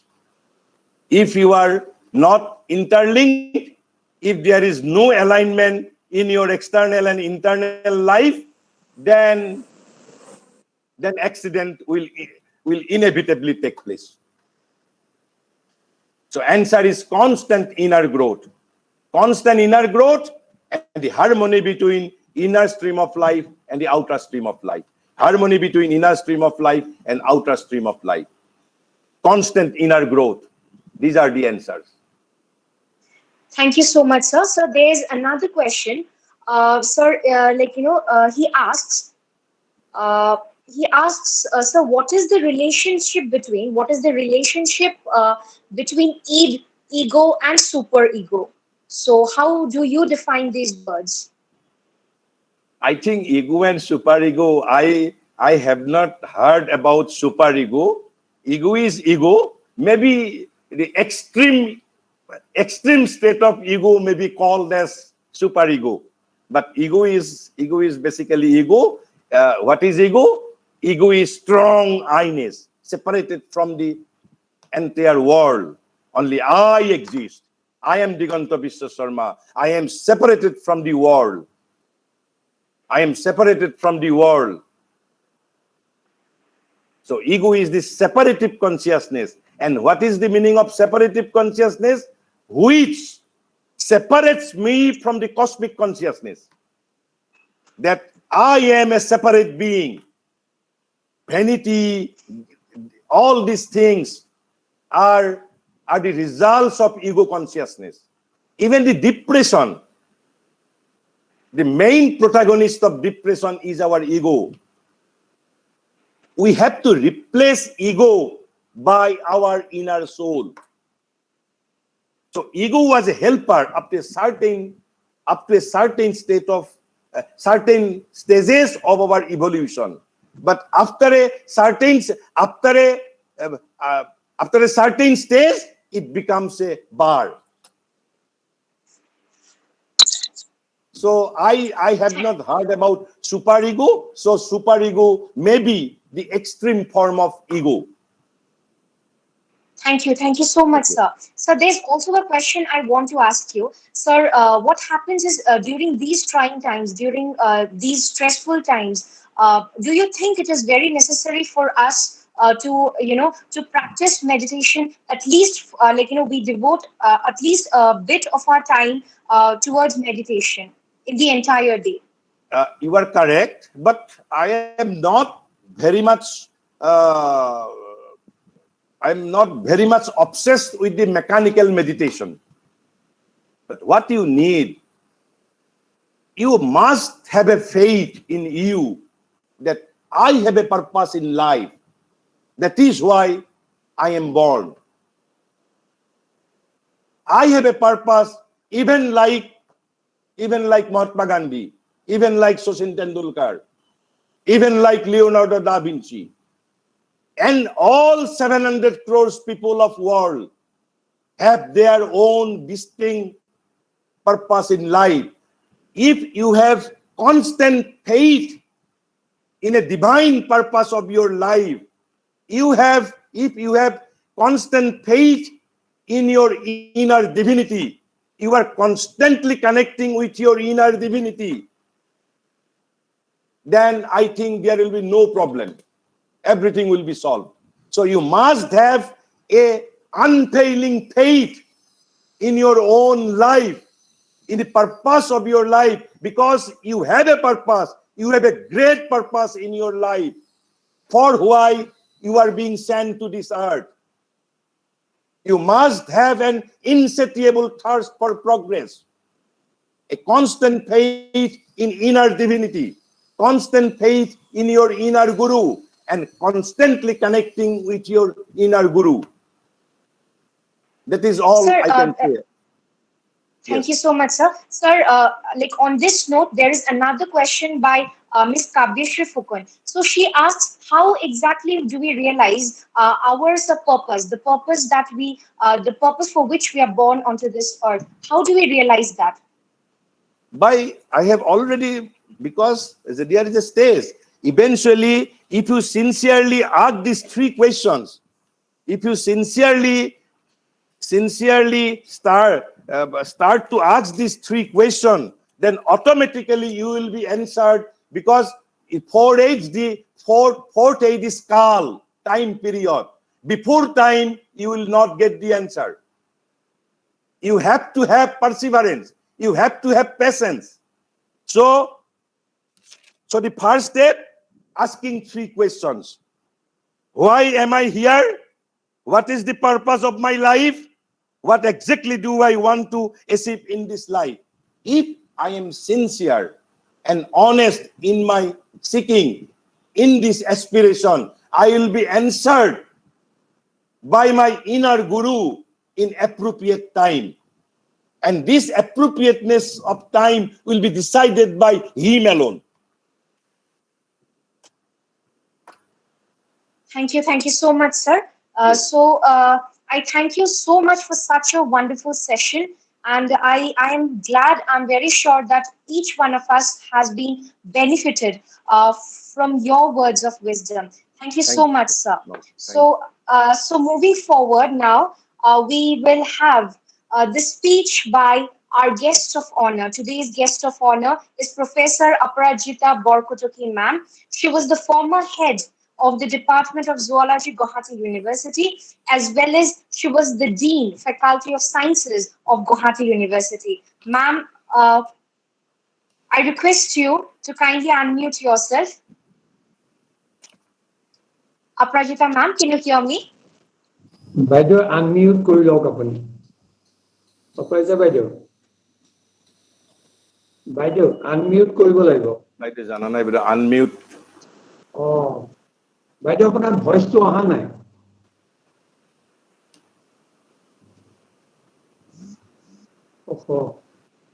তেখেতক telephone কৰি কৈ দিব পাৰে নেকি কোনোবাই গায়ত্ৰী এটা telephone কৰি দিয়া Okay, sir. Okay. Yes, ma'am, you're audible. Actually, I was so spellbound with that lecture by Diganta Vishwa Sharma, so I forgot everything. Is it okay for you? Yeah, okay, ma'am. If you are listening, so namaskar to everybody. Honorable Chairperson of today's webinar, Professor Jogen Chandra Kolita. He is also the General Secretary of Zoological Society of Assam and Head of the Department Zoology, Guwahati University. And respected Chief Guest and inaugurator of today's webinar, Professor Lingaraj Gandhi, Vice Chancellor, Bengaluru City University. And respected guest, Dr. Kondorpo Deka, former Vice Chancellor of Dibrugarh University. And main attraction of today's webinar really was the main attraction. So, speaker come resource person, Honorable Mr. Diganta Vishwa Sharma, then Honorable President, Zoological Society of Assam, Priyabrata Lakkar, Honorable Working President, ZSA, Dr. Balendra Kumar Das, and my dear team of joint coordinators, they were Gayatri, Kamal, and Anuradha, and also the esteemed members present here joining this webinar, my dear research scholars and the student and guests. So after listening to very high level, high quality lecture, I have nothing much to say, and time is also very short. So I simply like to tell you that as all of you know, today is International Day of Yoga or Yoga, I don't know, but should I name? Many people say it was yoga, and today I have listened that it is termed as yoga. In Assamese also we call it yoga.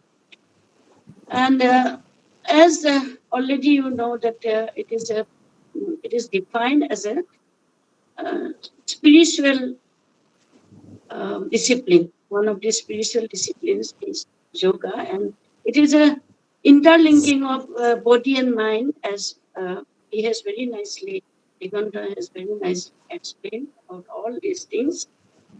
And we have a direct connection of body and mind, and we sit for yoga asana and think about, or like when we do dhyana and meditation, or asanas, different types of asanas, and also pranayama, etc.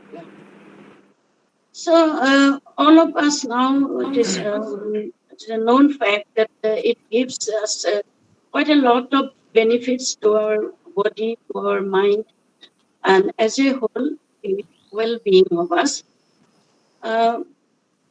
This time, actually, previously it was not as popular as now, but now it is worldwide popular celebration, and every year we have to celebrate Yoga Day, and it was only because of our Honorable Prime Minister Narendra Modi. He has spread about the benefits of yoga all over the world. Now, everybody, all the celebrities, or the many Western countries, it is very popular. So, but it was started, if you go to the ancient history, and also described by our speaker, that it was started long back, 1,000 years back, from the Greek days. And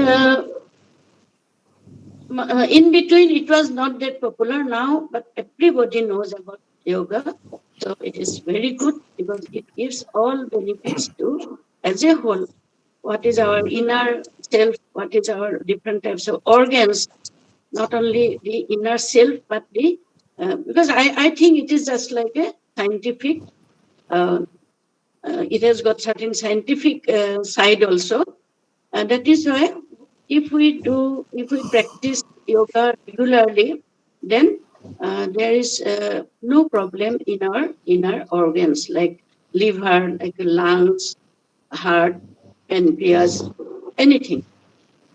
But along with that, our food should be also, our diet should be like that. So cannot take a heavy diet, and it varies, of course, age to age, as he is telling us about the age, whether we are old or we are very junior student, like age, then the diet must be different. But according to the age, we have to control our diet also. And at this time of COVID-19 pandemic, yoga assumed significance and emerged as a global trend. Globally, it is very popular. And this particular day, it highlights the importance of yoga and how it plays a pivotal role in the rejuvenate our mind and body, leading to a healthier lifestyle. Now, it is directly, always with the lifestyle. Lifestyle is based upon the how we lead our life, and yoga always helps to a healthier lifestyle.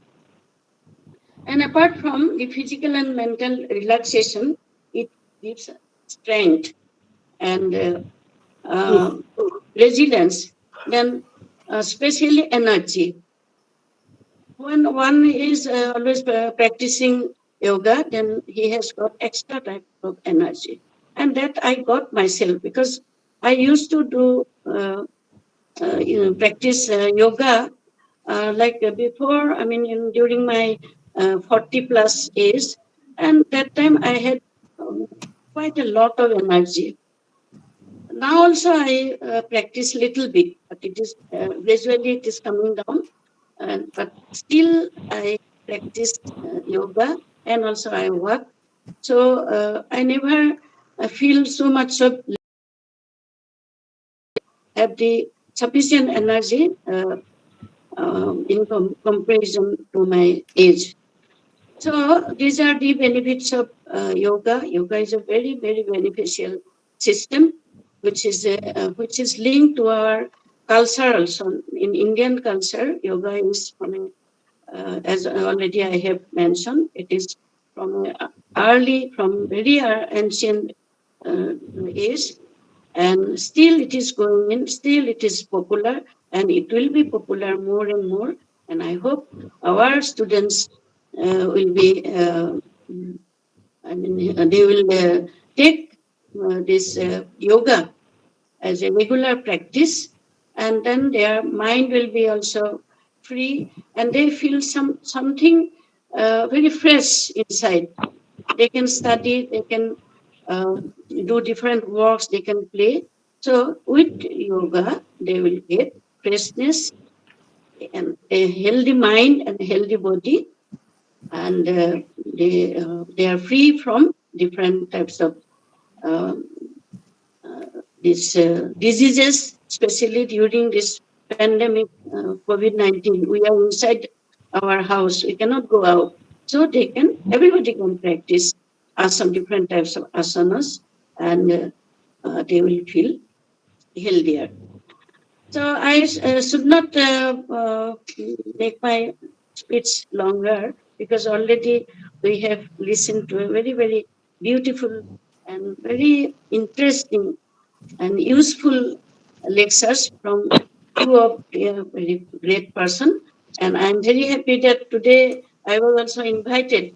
I'm lucky. I feel privileged to be here today with these personalities.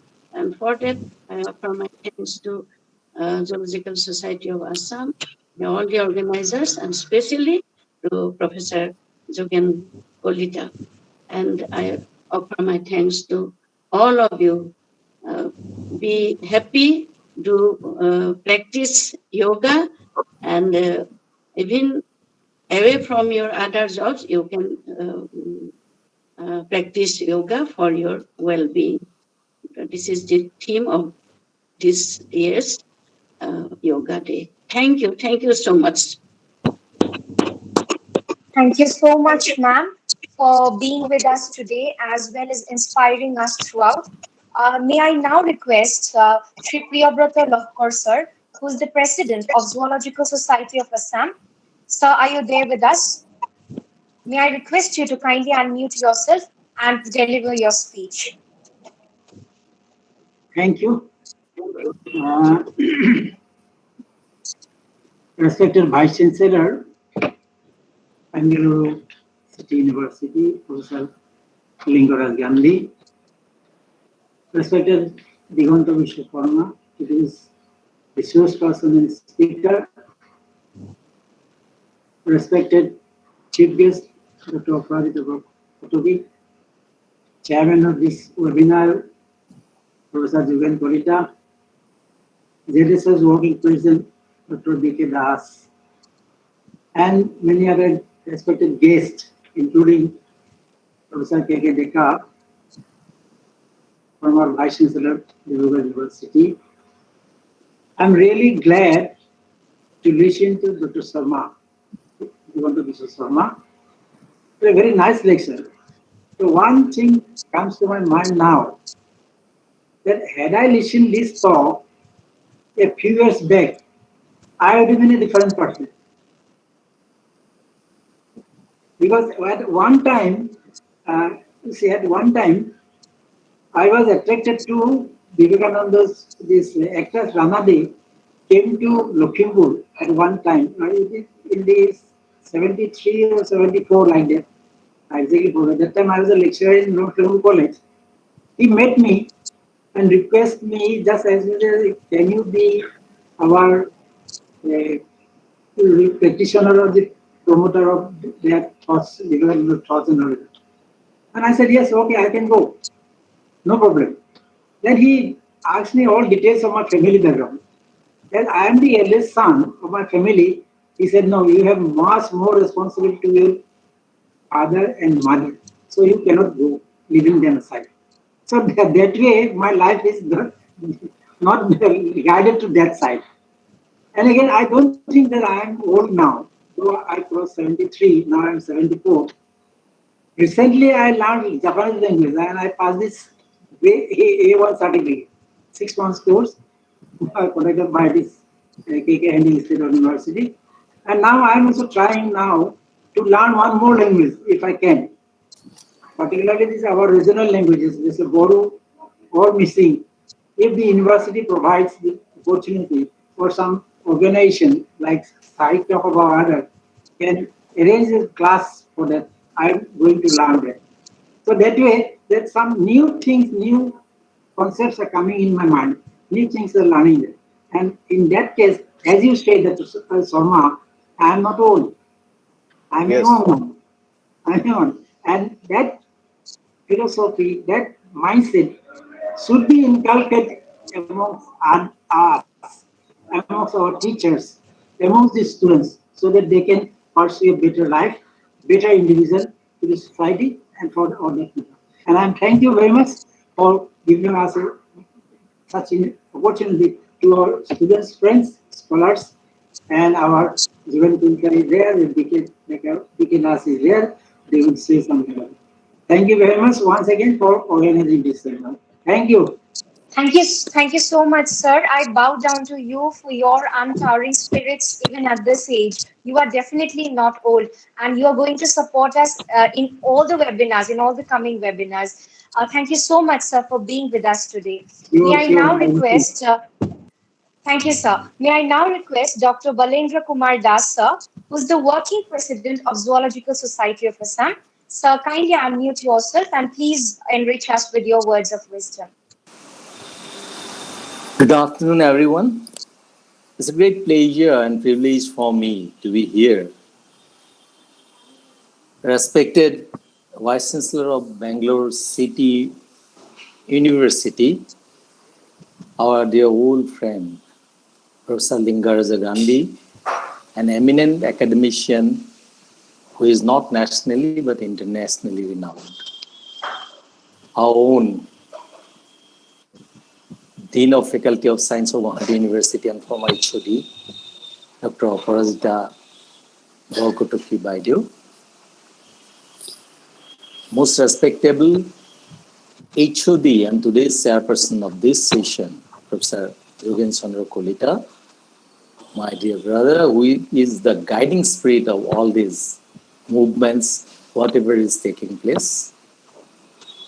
Today's center of attraction, for whom we were waiting from the morning, he's also like my brother, a very, very eminent speaker, motivator, motivational speaker who has motivated a generation of Assam. Dear Diganta Vishwa Sharma, our guiding light, the President of Zoological Society of Assam, Professor Priyabrata Lohkar, today's honorable guest, former Vice Chancellor of Dibrugarh University and the former Vice Chancellor of Srimanta Shankardev Vishwavidyalaya Nagaon, Professor KK Deka sir, all the esteemed guests over here, research scholars, invited guests, my dear students. I don't think that there is any avenue left to speak anything here after so much of enlightened people have spoken and illuminated our mind with their thoughts, which has been inculcated in their minds for so many years of perseverance, dedication, and discipline. Whatever Dr. Diganta Vishwa was speaking today, it was not a superficial talk. whatever he spoke, it was from his heart. He has spoken his heart. So out of that one thing, I would like to just pass to the students, my dear research scholars. He has said and quoted Mother, progress is youth. Your youthful vitality, whatever you are having, please direct it to the betterment of the society and positivity. If you're having positivity inside you, it will flourish everywhere. If the negativity encircles you, it will engulf like danger and darkness. So, as he has said from Srimad Bhagavad Gita, Momo Evangsha Sanatana, I am a part of this cosmic world. Please believe on that. Please perceive on that. Dedicate your life that yes, I can. And that is the only mantra which will take us away from any pandemic, any negativity, any bad thinking, any stinking environment. With these few words, Sarve Shantu Sukhina, Sarve Shantu Niramaya, Sarve Bhadrani Pashyantu Ma Katsit Dukha Bhaga Bhavet. This is my prayer for everybody's health. Thank you very much. Thank you so much, sir, for your participation today with us. I thank you very much. Now, moving forward, we almost come to the end of today's international webinar. I thank all the people who have joined us today and who beared us with patience. Now, I would like to request Anuradha Kalita, Ms. Anuradha Kalita, research scholar of the Department of Zoology, Guwahati University, to kindly put forward the vote of thanks. Okay, Gayatri, please confirm, am I audible? Yeah, you are audible. Okay, thank you. Okay, a very good afternoon to all the respected members present here today. It was indeed an inspiring and motivating session. I, Anuradha Kalita, on behalf of the Research Scholar Forum, Department of Zoology, Guwahati University, and the Zoological Society of Assam, feel privileged to offer the vote of thanks on this special occasion of International Yoga Day. At the very beginning, I would like to express my heartfelt gratitude to our Honorable Chief Guest and Inaugurator, Professor Lingaraja Gandhi Sir, for giving his valuable time and gracing today's webinar with his enlightening words. Thank you so much, sir.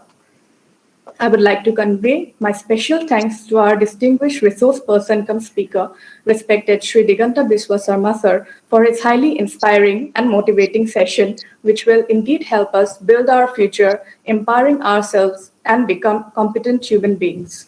And I'm sure all of us are motivated from today's session.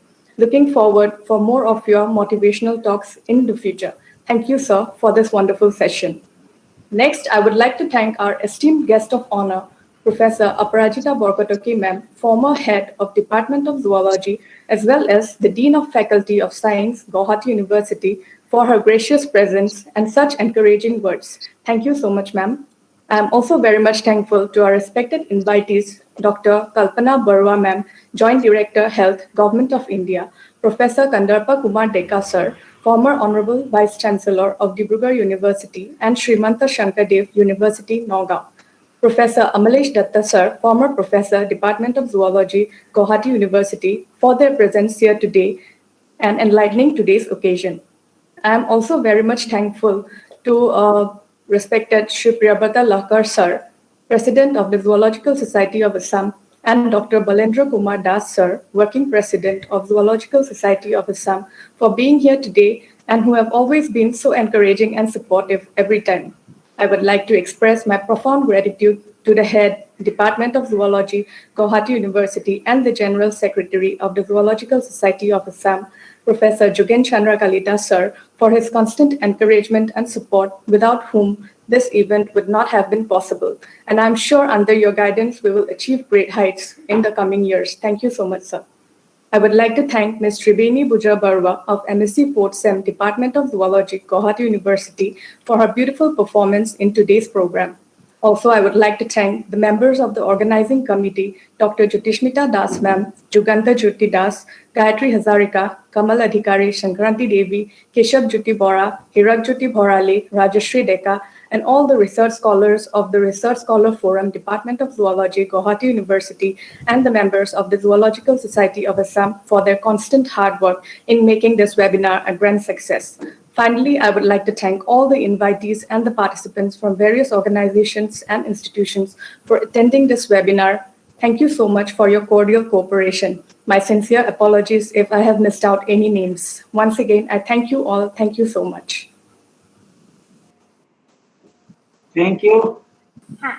Thank you so much, dear Anuradha Kalita, for your vote of thanks. Let's end this session with a quote that I received this morning, and this quote by Sadhguru. When we say yoga, we don't mean impossible pretzel poses. That's not what we are referring to. Yoga means to be in perfect tune. Your body, mind, and energy and the existence are in absolute harmony. So let's be in harmony. Let's stay in harmony with ourselves, with the outside world. With this, we end today's international webinar. I thank all of you for joining today on this auspicious occasion. Thank you so much. Okay, thank you guys. And this is the end of the session. Thank you.